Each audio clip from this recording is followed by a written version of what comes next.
Assalamualaikum warahmatullahi wabarakatuh. Perkenalkan, saya Muhammad Kori Putra Samsul dengan NIM 202110199.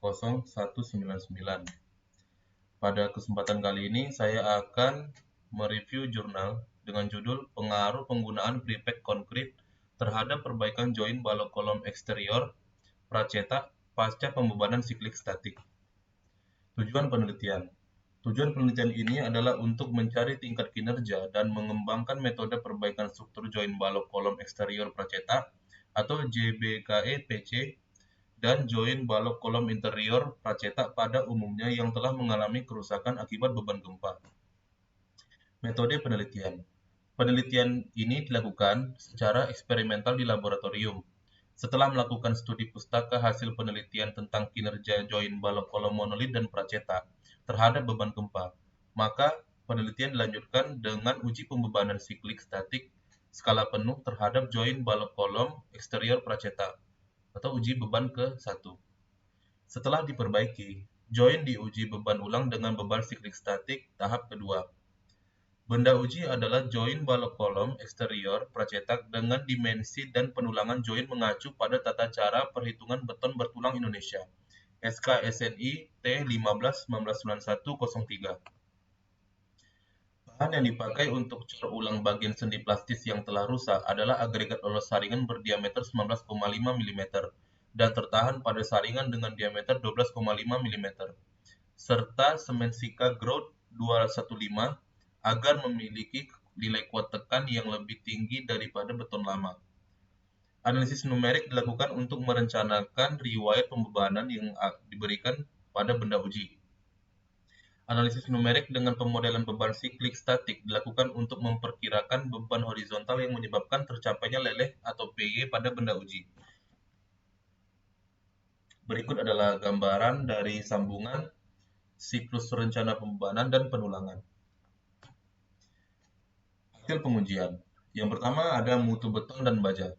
Kekuatan tekan beton untuk uji beban tahap ke-1 dan kekuatan tekan beton prepack untuk uji beban tahap kedua diperoleh dari uji kuat tekan beton silinder berdiameter 15 cm dan tinggi 30 cm. Nilai tegangan nilai baja diperoleh dari uji tarik baja berdiameter F10, D15, dan D16. Yang kedua ada perbandingan perilaku hubungan antara beban aksial P dan perpindahan atau D. Berikut adalah kurva histeresis beban perpindahan yang pertama serta yang kedua.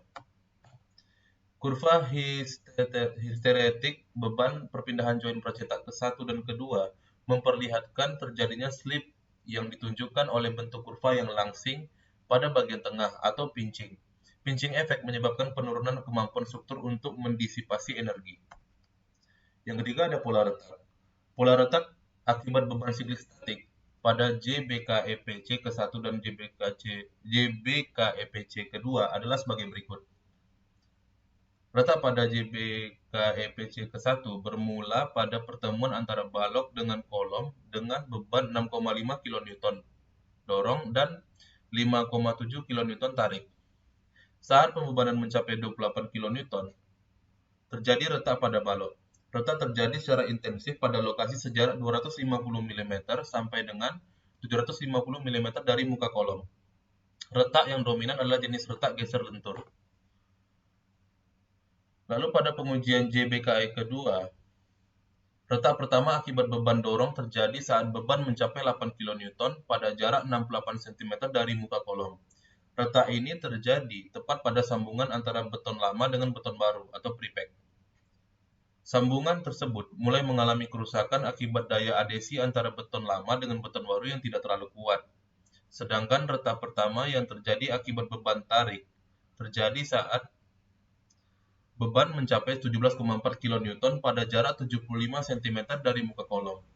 Retak awal akibat uji siklik sebelumnya merambat sebagai retak lentur yang terjadi pada beban tarik sebesar 48 kN pada siklus ketiga dan pada beban dorong sebesar 61,6 kN pada siklus ketiga. Kesimpulan, pada penelitian ini, join eksterior ke-1 atau uji beban siklik statik ke-1 dan join eksterior kedua atau uji beban siklik statik kedua mampu menahan beban gempa sampai dengan duktilitas parsial yang ditetapkan dalam standar perencanaan ketahanan gempa untuk struktur bangunan gedung SNI 1726/2002. Baiklah, sekian review jurnal dari saya. Terima kasih. Assalamualaikum warahmatullahi wabarakatuh.